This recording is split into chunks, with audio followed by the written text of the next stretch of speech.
to mind is the famous hadith of Rasulullah sallallahu alaihi wasallam that anything that begins without remembrance of Allah, then that thing will be incomplete.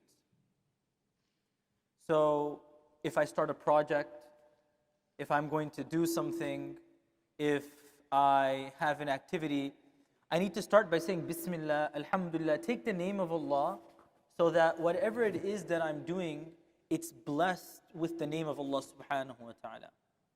Now, generally this applies to things that we do, but in the case of the new year, it is very important as well that we recalibrate, we rethink how we're going to move forward.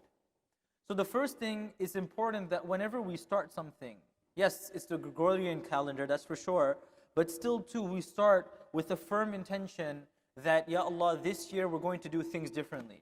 Have a plan, have a schedule. And the most important thing is, we're so caught up with things that are happening, not realizing that there's less than 100 days left for Ramadan. The countdown begins. It feels as though Ramadan just passed by. Now there's less than 100 days, and as we're counting down, it's getting closer and closer, and before you know it, Ramadan will come back. What preparation am I making? So the first thing, very important, is how we need to be aware of planning, intentionality, knowing what I'm doing for the pleasure of Allah subhanahu wa ta'ala. The second thing, I'm only going to mention it now, but inshallah I'll elucidate on it in the further sessions. And that is, just as we know of the Gregorian calendar, it's January 4th, I know the date, it's 2021, I'm aware of all of these things. I should also be aware of the Islamic calendar.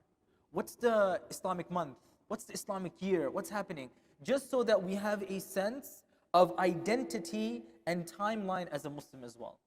Inshallah, we'll talk about that more further moving on. But for right now, let's remember this one point. As we begin the year, let's start off with the right intention and let's have the right goals, remembering well that there's less than 100 days till Ramadan. So whatever things I put into place right now will bear fruits before I know it. May Allah subhanahu wa ta'ala allow us to benefit from this year. May Allah subhanahu wa ta'ala make it a more rewarding year than the previous, and may He make it a means of us getting close to Him. Ameen ya Rabbil Alameen. Jazakumullahu khairan. Wassalamu alaikum.